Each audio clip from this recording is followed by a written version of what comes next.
Good afternoon. Thank you everyone so much for coming out. I'm so thankful to be here. When someone reads my bio, I always say, who's that girl? As probably most of you can relate, we do so much, we rarely have time to just pause and stop and assess what we've accomplished, right? Where our values are at, who we are, and what our mission is. And so I had all these thoughts racing through my mind about what to talk about, but I want to start by acknowledging where we are as a country. And not skipping over anything and being very specific. For us, I want to start by acknowledging where we are as a country and not skipping over anything and being very specific. There are reasons anyone in this community in the workforce is being impacted. That's either through the DEI programs being removed, government or state funding impact. And so when you think about all of those things, we can all probably identify with us being personally impacted by one or have close family members or employees who are being impacted. And so with that comes fear, confusion, anger. And so there's a lot that we could talk about, but what's the mission? This year is my second decade in staffing and recruiting. Second decade, 20 years, y'all. You can clap. Sometimes I feel old, but thank you for your claps. But I say all that to say, you'd think I'd be talking about staffing and recruiting, but you know what the biggest thing I have learned over all these years? People who have privilege and or training to communicate their worth and value fare well and do better than those who don't. And because of systemic biases and all the other things that have impacted us in one way or the other, including socioeconomic challenges depending on where we're from, the ability to communicate your worth and value can either make or break. So I want to talk about that. Y'all okay with that? Okay, I started my journey in HR on Wall Street. I worked for a couple of different global investment banks. And at one point I had a stint as a trainer, and I remember seeing all these young kids coming from these top schools. Name some top schools. Yep. Yes, all of those. And they just seem to have this pedigree, this swag, this communication. And I said, are you smarter than the others? Are you smarter than those who applied and didn't get in? No, but you communicate well, you had training, and you were exposed to a culture that represented privilege. Now, I'm talking about privilege with being able to communicate your worth and value and do well in an interview, do well in a meeting, do well at a sales pitch, do well speaking. And so that was years ago, right? So fast forward, all these companies I've had the chance to work with, thousands of people interviewed. At the end of the day, as a hiring manager and decision maker, the top thing for me was how well a candidate had the ability to communicate when it mattered, when that moment came. And oftentimes, a good communicator who didn't necessarily have a strong skill set, as opposed to someone who had a stronger skill set but couldn't communicate well, would get the opportunity. And so I find myself being challenged to say, how then can I introduce this as it pertains to what's going on in America? First of all, one thing I had to learn, there's national impacts and there's local personal impacts. And my job, to me as a woman of color in business and in America, is to be able to advocate and support both, but I had to understand the boundary line. And so for me, the national impact was national, but it also impacted me. But at the same time, I had businesses, I had family members. And so for me, in that moment, understanding how to separate gave me the ability to see no matter what craziness may be happening on a national level, and no matter what impact that may have in my workforce, I have a choice as to how much it impacts me personally and in my purpose. And so I want to empower you all today, do your best to separate. We still have an opportunity and obligation to our personal communities, our families, the jobs we have or may need to transition from. You still got to make money. You still have mortgages that you have to pay. You still have babies that are going to be born. You still have birthdays that are going to be celebrated. So make a decision to be intentional to separate what is happening here as opposed to your own community. And please, if you can, keep that distinction. Keep it. It's super important that we acknowledge the separation, one, so that we're not consumed and that our mental health stays as consistent as possible, right? That central nervous system we all have, trying to find a way to balance that so that when opportunities come for you, because they will come, you'll be prepared to communicate your worth and value without having been so consumed with what's going on. I know that's not easy to do, and it sounds like it's easy for me to say, but I've been here in so many different ways, and so for me, I can't afford to be consumed, and as a result, I choose not to be. So let's talk a little bit about opportunities and how you can be prepared. Now, I want y'all to take just 10 seconds to think about what you have to bring to the table right now in the face of all these crises that you think can help your community. 10 seconds of silence. I want you to think about this. All right, I wasn't counting, so I'll say there was 10. 2 people, shout it out. Education. Speak up. Education. How? Define that for me. Being more active in one's community because education is on the chopping block as far as the funding education. And so that's one way we can get involved because we can't handle everything at one time. How would you educate? How would we come in and advocate and providing literature to people who are not aware about what's going on, whether it's social media, whether it's people speaking to them one-on-one in a group.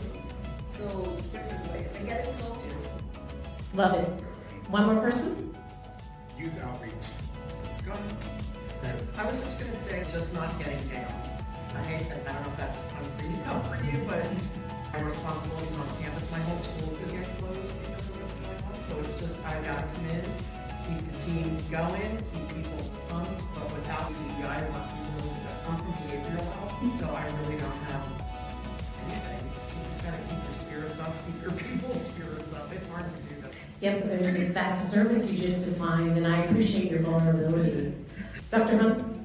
I said youth outreach, and what I mean by that is Albert and I run a program called the Black and Latino Male College Readiness Program, and our work is to make sure that work continues on. And so if it's named after a very successful Black man who graduated in the 70s, but the work is still the work, I'm fine.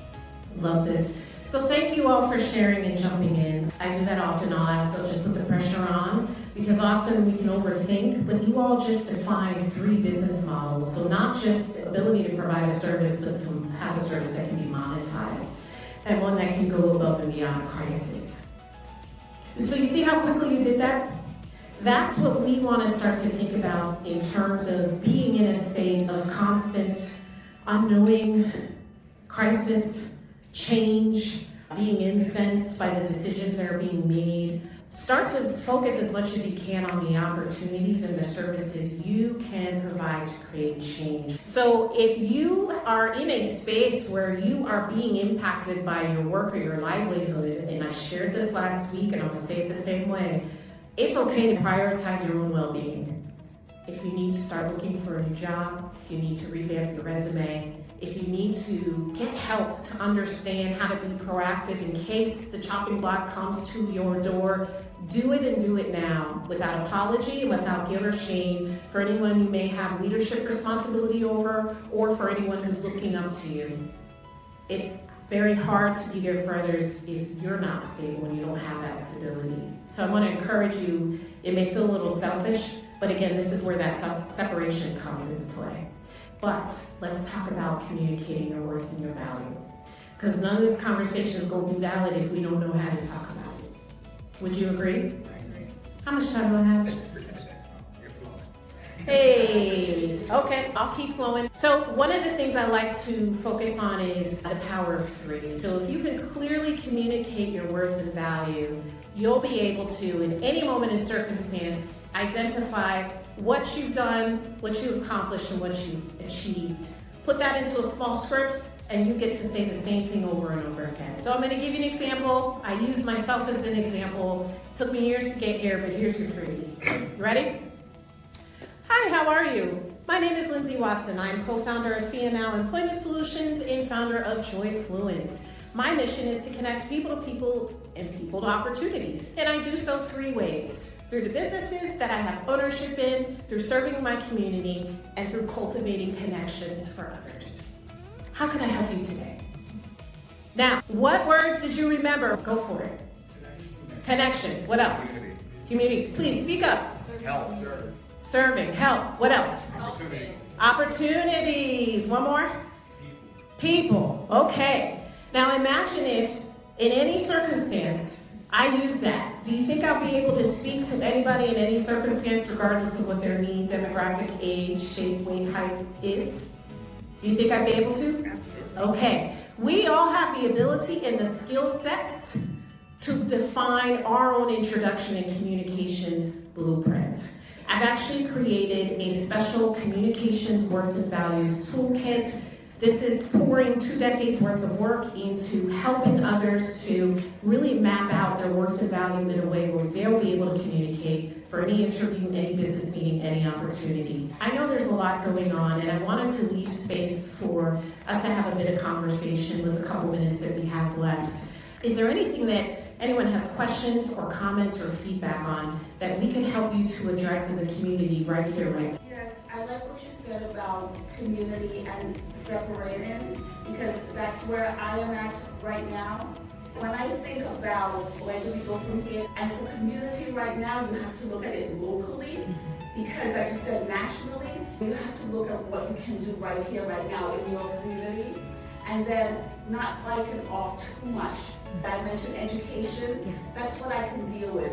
Let somebody else pick up another aspect of it. Not one thing to really, all we need to do is advance. It's to build upon that, what they've already left for us. And so that's what I like to share. Wow. Thank you so much for that. Anybody else? Thank you for raising the point about history. Because as you were talking, Lindsay, I was thinking, how would King see your talk aligned with his work? And I think he would say, you're encouraging us to strategize. And a lot of what King was leading back there was just strategy. I'm glad you're here. He could speak to that as well. I'm gonna say it again, be the first to make way for others, so taking advantage of those opportunities to be in rooms and at tables where no one looks like you to help pave the way for others. To me, I have to acknowledge Joaquin, Sasha, and Jaden, my niece, nephew, and my godson. They teach me more sometimes than I feel like I teach them. Their ability to understand inclusion is bananas. It's off the charts. So I think in addition to us teaching and reminding them, because honor is something that is taught.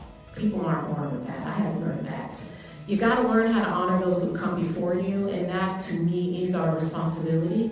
I also have learned the power of giving them space to just share and open. They also know how to communicate really well, right? Therapy is a thing, their generation. So I learn just as much talking to them when I share and give them that space. And honestly, it's also a way to gather information and find out what's going on. So if you've got communicative kids, yeah, I want to just piggyback off of that. Ask them how they're doing, how their friends are doing, and what they're talking about. Because that in itself could be an opportunity for brand new grassroots that MLK dreamed of, that they will initiate. Because there's a lot of things that they don't think about or care about that we are carrying that way, that they just haven't had that experience or enough skin in the game to know about. So thank you, I appreciate you sharing that. Anyone else? Like, how do you step back? What do you do to step away and give yourself like clarity and peace of mind? I'll be angry, I'll be incensed, I'll feel all the things, but y'all ain't taking me out of my character. I have my tribe, my community, and I have my therapist. No apologies, I have all three. They may hear different things about where I am in life, but that's okay. The other part is, I also learned in 2020 there's different ways to advocate. And I had this crisis of feeling that I wasn't Black enough. And I grew up in a white community, military community, and because I sounded and acted and talked like the community I grew up in, I had always felt like I wasn't Black enough. And so after George Floyd's murder, everyone was marching. I'm not a marcher. I'm not a marcher. I'm not a sign and picket girl. But you know what I was doing? I was speaking to people in board meetings. I was talking to investors and community leaders behind the scenes. And because of my training in corporate America, I had the ability to communicate with them in a way that they understood. And so I learned there's different ways to advocate, and you should not feel guilty or ashamed if you can't advocate all the ways. Find your way. Find it.